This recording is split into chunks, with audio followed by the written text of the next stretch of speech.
ہم زوال پذیر ہیں اور ترقیات ہمارے قدم چومنے کے بجائے زوال ہمارے قدم چومتی چلی جا رہی ہے۔ فکر و عقیدے کی کمزوریوں کے جو اثرات ہوتے ہیں وہ آپ کے سامنے بیان کیے جا رہے ہیں۔ جب کسی قوم کا اپنا عقیدہ کمزور ہو جاتا ہے تو وہ آسانی سے اپنے دشمن کی سازشوں کا شکار ہو جاتی ہے، اور دشمن انہیں آپس میں لڑواتا ہے، جس سے ان کی ظاہری طاقت بھی کمزور پڑ جاتی ہے اور علمی صلاحیت کا فقدان کا رجحان ان میں بڑھ جاتا ہے، جو اس کے سیاسی زوال میں منتج ہو جاتا ہے۔ آج امت مسلمہ کے زوال کو اگر دیکھا جائے تو آپ ضرور اس کو محسوس کریں گے کہ دشمن نے پہلے ہمارے عقیدے پر وار کیا، جب اس میں کامیابی ملی تو ہمیں قومیت کے نام پر لڑایا گیا، جس نے ہماری طاقت منتشر کر دی، بکھیر دی اور کئی چیزوں میں، کئی ٹکڑوں میں بانٹ دی، اور ہم نے تعلیمی و علمی میدان کو بھی چھوڑ دیا، اور آخرکار ہم ہر چیز میں دشمن کے محتاج ہو گئے۔ اب دشمن ہم پر حکمرانی کر رہا ہے اور اپنی مرضی چلا رہا ہے۔ صلاح الدین ایوبی سے پہلے رحمت اللہ علیہ رحمتاً واسعہ، آپ سے پہلے فلسطین ہمارے ہاتھ سے کیوں گیا؟ یہ ایک چبھتا ہوا سوال ہے کہ آخرکار وہ کیا اسباب تھے؟ فلسطین کی 5ویں صدی ہجری میں مسلمانوں کے ہاتھ سے جانے کے اسباب، جیسا کہ اس سے پہلے بیان کیا گیا کہ سیاسی زوال سے پہلے فکری و اعتقادی کمزوری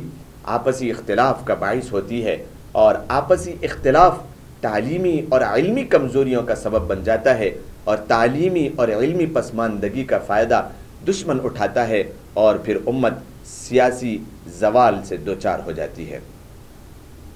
آپ اس کو دیکھیں،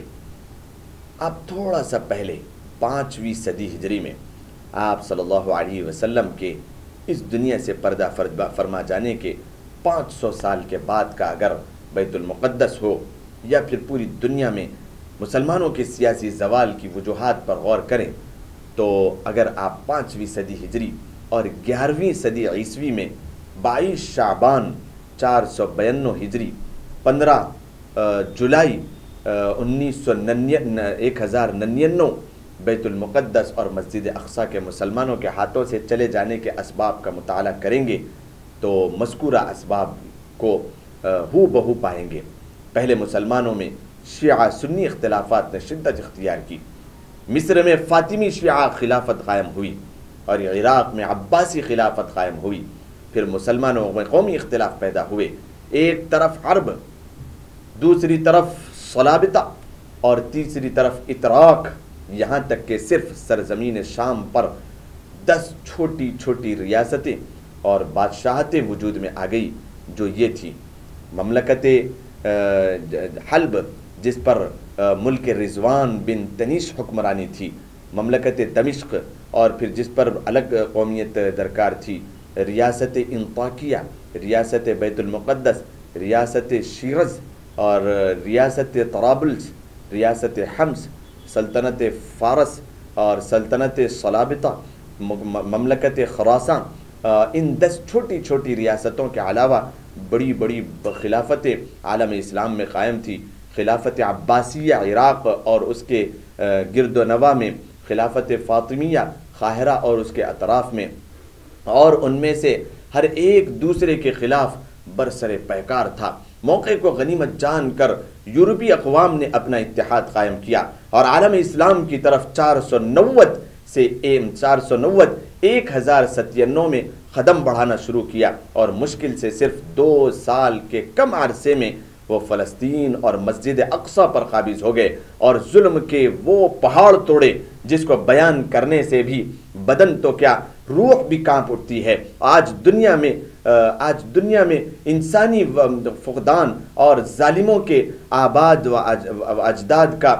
کردار بھی ہمیشہ سفاکانہ، قاتلانہ اور جابرانہ رہا ہے۔ اقوام یورپ کے بے پناہ مظالم مورخین نے لکھا ہے کہ ان ظالم مغربی اقوام نے فلسطین میں موجود تمام لوگوں کو قتل کر دیا، یہاں تک کہ فتح کے نشے میں دھت ظالموں نے ان لوگوں کو بھی نہیں بخشا جو مسجد اقصیٰ میں پناہ لیے ہوئے تھے، جن کی تعداد کم از کم 10,000 بتلائی جاتی ہے۔ نہ کسی بچے کو بخشا، نہ کسی عورت کو اور نہ کسی معذور کو۔ ایک انگریز مورخ جس کا نام فوشیادی شاطر لکھا ہے، جو خود حملے میں شریک تھا، کہ جہاں بھی قدم گرتا خون سے لت پت ہو جاتا تھا، بلکہ نصف ساق تک خون ہوتا تھا۔ امام ابن اثیر نے رحمۃ اللہ علیہ نے لکھا ہے کہ مقتولین کی تعداد کم از کم 70,000 سے متجاوز تھی، جن میں 10,000 علماء و فقہا تھے۔ اس طریقے سے مظلوم ظالموں نے اس طریقے سے مسلمانوں کے اوپر ظلم و زیادتی کی، اور کس طریقے سے صلیبی کمزور ہونے کے باوجود بیت المقدس پر قابض کیسے ہوئے، انہوں نے کیسے قبضہ کیا۔ القدس الشریف کے مصنف الدکتور یوسف حسن غفر لہ نے مسلمان مورخین کے حوالے سے ایک عجیب امر کا انکشاف کیا ہے، خاص طور پر مشہور اور معتبر مورخ تعبیری الرومی نے کے حوالے سے، کہ تعجب خیز بات تو یہ ہے کہ مغربی اقوام جب قدس پر قبضہ کرنے کے لیے نکلی تو ہر اعتبار سے بالکل کمزور تھی، یہاں تک کہ ان کے پاس خوراک تک ڈھنگ کی نہیں تھی، کہ ان کے فوجیوں کا بھوک سے برا حال ہوتا تھا، بلکہ بعض مرتبہ انہیں مردار کھانے پڑ جاتے تھے، اور کی نوبت تک آئی۔ اور زیادہ تعجب کی بات یہ ہے کہ مسلمان عسکری اور فوجی اعتبار سے مضبوط تھے، مگر اپنی طاقت کا استعمال بجائے دشمن کے خلاف استعمال ہونے کے خود اپنی ریاست کو بچانے اور بڑھانے میں کرتے تھے، اور اس کے لیے اپنے کٹر دشمن حریف تک کی مدد بھی کر رہے تھے، تاکہ اپنے مد مقابل مسلمان کو کمزور کیا جائے۔ اس طریقے سے مملکت فاطمیہ کا گھناؤنا کردار مورخین نے اور تاریخ نگاروں نے اور ہسٹری کے لکھنے والوں نے یہاں تک دعویٰ کیا کہ خلافت فاطمیہ اتنی مضبوط تھی کہ وہ پہلے ہی حملے میں صلیبوں کو شکست فاش دے سکتی تھی، مگر ایسا نہیں ہوا۔ صرف اتنے ہی پر بس نہیں، فاطمیوں نے سلجوقیوں کی شکست پر نصارہ کو مبارکباد دی۔ لا حول ولا قوت الا باللہ، یہی صورتحال تھی۔ دیگر بادشاہوں نے کہ وہ بڑی بڑی رقم دے کر ان سے معاہدہ کر لیتے تھے۔ اسی طریقے سے 5ویں صدی اور 15ویں صدی ہجری کے مسلمانوں کے سیاسی منظرنامے کی یکسانیت آج کے حالات کا بیت المقدس کے سقوط اول کے ساتھ اگر مقارنہ کریں، اگر ان دونوں کو ملایا جائے تو معلوم ہوگا کہ گویا کاپی پیسٹ ہو رہا ہے، بالکل تاریخ اپنے آپ کو دہرا رہی ہے۔ خود کی بازیابی کیسے ممکن ہوگی، اور اس کے کیا اسباب ہو سکتے ہیں، کہ کیسے پھر ہم فلسطین اور بیت المقدس کو اپنے قبضے میں لے سکتے ہیں، کس طریقے سے وہ کیا اسباب ہوں گے کہ جن کو ہم اپنا کر بیت المقدس کی بازیابی کر سکتے ہیں۔ انشاءاللہ اس کو آئندہ ایپیسوڈ میں آپ کے سامنے بیان کیا جائے گا۔ تب تک کے لیے ہمیں اجازت دیں۔ السلام علیکم ورحمۃ اللہ وبرکاتہ۔ أشرقت نفسي بنور من فؤادي حينما رددت يا رب العباد، وانتشت روحي وصار الدمع ينزل